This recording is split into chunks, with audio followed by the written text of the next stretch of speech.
Hello Math Wizards! Now we are almost done with our lessons in trigonometry. We will now continue with solving oblique triangle trigonometry. These are triangles that don't have any right angle. So therefore, it could be an acute or obtuse triangle. So basically, if we have this kind of triangle, let's say you have a triangle ABC, is an oblique triangle, we could no longer solve the triangle by using the trigonometric ratios, but we could use them with a formula. So we have the law of sine and the law of cosine. When we say law of sine, it pertains to a particular ratio between the angles, the sine ratio of the angle, and its opposite side. So when we say A over sine A, it is equal to B over sine B, equal to side C over sine of angle C. Meaning, you will be having this kind of formula. There is another one that is what we call law of cosine. So we will be using this two laws for us to solve an oblique triangle. So again, when we say solving a triangle, it means that we are to find the other missing parts of a given triangle. Okay, so now let us apply law of sine in solving oblique triangles. Use the law of sine to set up a proportion and solve for x, y, and z. So for number 1, we will be getting the values of x, y, and z. So the only thing that we could use law of sine in solving an oblique triangle is that we need to make a pair of an angle and its opposite side as a given. Set up the proportion, so you will be having 12 over sine 35 degrees is equal to x over sine 71 degrees is equal to y over sine z. Let us solve first for x. So by using the proportion, you will be leading to 12 over sine 35 degrees is equal to x over sine 71. So by cross product, you will be leading to 12 times sine 71 degrees is equal to x over sine 35 degrees. So we will be using our calculator to solve for the values of sine 71 and sine 35. X is equal to 12 times sine 71 will give you 0.9455 all over sine 35, which is equal to 0.5736. So in this case, you need to use 4 decimal places in order for us to have an accurate answer. So simplifying, you will be having 12 times the quantity 0.9455 divided by 0.5736. X is equal to 19.78 units. So therefore, X is equal to 19.78 units. Now, let us solve for Z. So in this case, to get the value of angle C, you will just subtract from 180 the sum of the two angles. So minus 71 degrees. So that will be for Z. 71 degrees minus plus 35. So Z is equal to 74 degrees. Okay, now we will substitute 74 degrees to our ratio. So 12 over sine 35 degrees is equal to y over sine 74 degrees. So we will solve for the value of y by cross product. So you will have 12 sine 74 degrees all over sine 35 degrees is equal to y. By using our calculator, you will have 12 times sine 74 is equal to 0.9613 all over sine 35, which is 0.5736. That is equal to y. Simplifying, you will be having 20.11 units. So therefore, our answer for x is 19.78. For y, 20.11. And for z, you will have 74 degrees. Now let us solve for number 2.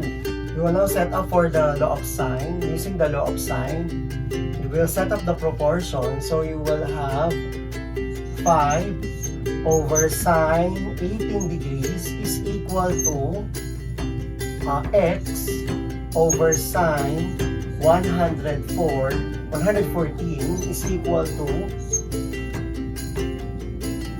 y over sine z. We will now use the ratio that has a complete measurement, which is 5 over sine 18, and then we will solve for x first, which is equal to x over 5 over sine 18 is equal to x over sine 114. So by cross product, so let us first consider the proportion.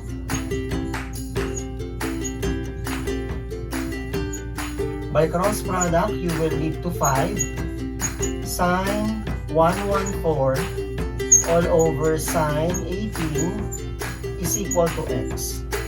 So let us have sine 114. The answer is 0.9135 all over sine 18. You will lead to 0.3090, which is equal to x. Now solving for the unknown value, we will now simplify. So 5 times the quantity 0.9135 divided by 0.3090, you will lead to x is equal to 14.78. So that is for the value of x. Now we will solve for the value of z. Since we already have the measures 18 and 114, so c is equal to 180 degrees minus the sum of 114 and 18 degrees. So z is equal to 48 degrees. So now we will set up the proportion to get the value of y. So 5 sine 18 is equal to y sine 48 degrees. So we will now use the value of z. Okay, so next 5 sine 48 is equal to y all over sine 18. Okay, so by using your calculator, sine 48 is equal to 0.7431.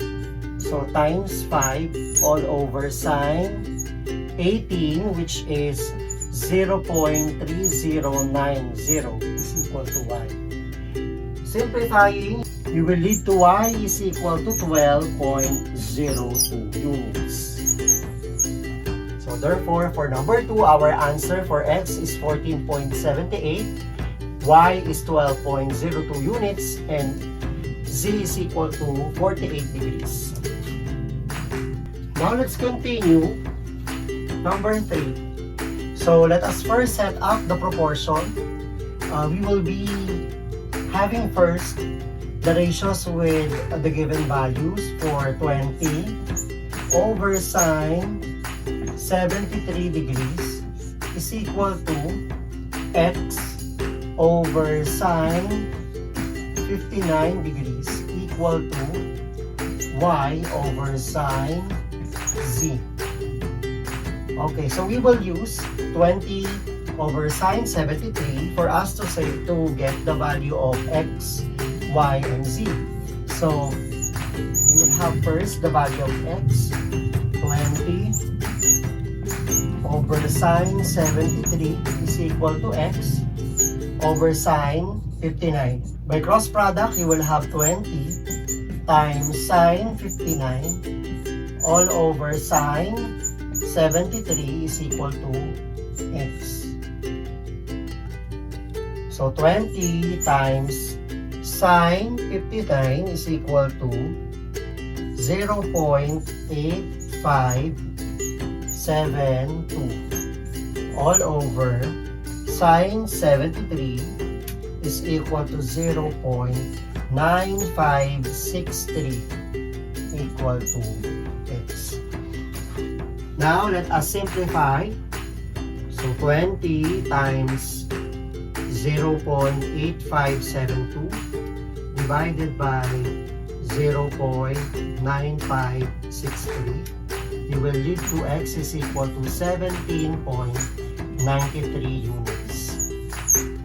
Solving for the unknown, which is z, you will have 180 minus the sum of 73 degrees plus 59 degrees. So z will be equal to 48 degrees.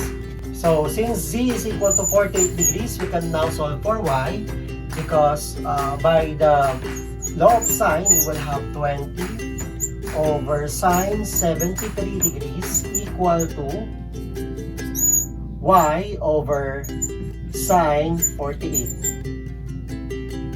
So by cross product, you will have 20 sine 48 all over sine 73 is equal to y. So you will have sine 48 is equal to 0.7431 all over sine 73 is 0.9563 is equal to y. By using your calculator, you could already have your answer.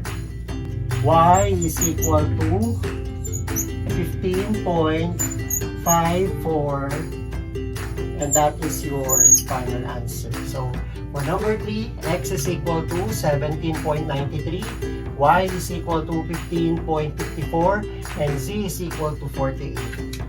Let us have number 4. So number 4. So for us to solve the value of the unknown, we need to use two laws, which is law of sine and law of cosine.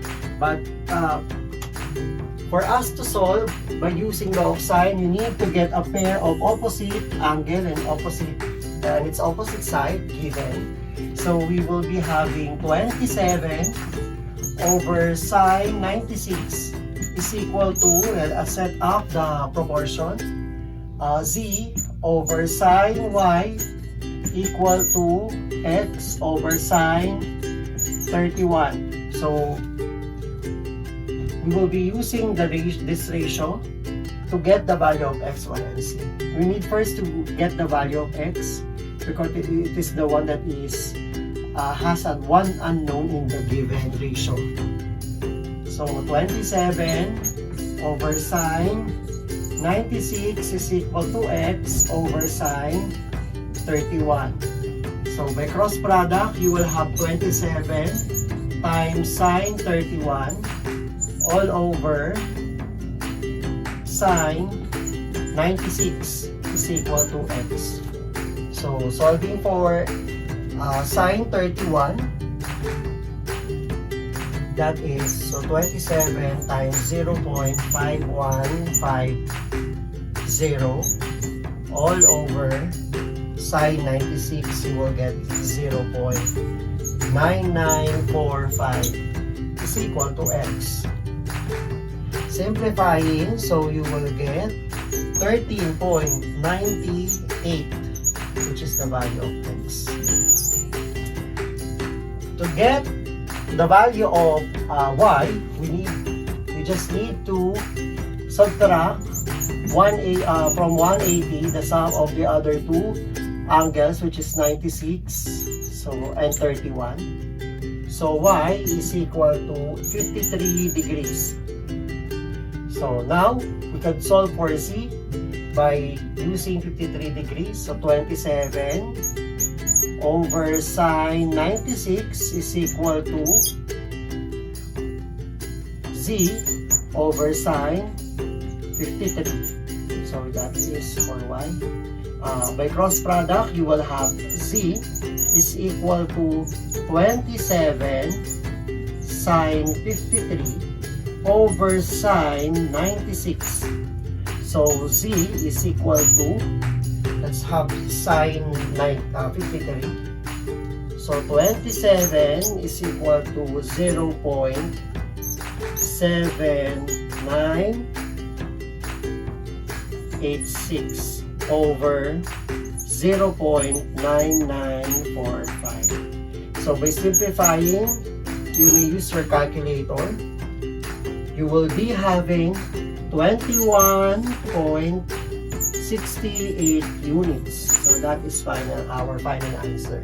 So in number 4, x is equal to 13.98, y is equal to 53, and z is equal to 21.68. I hope you have learned something about our lesson. See you again on our next video. Like, share, and comment your suggestions on the comment box below, and don't forget to subscribe. To get notified with our latest videos, just click the notification bell.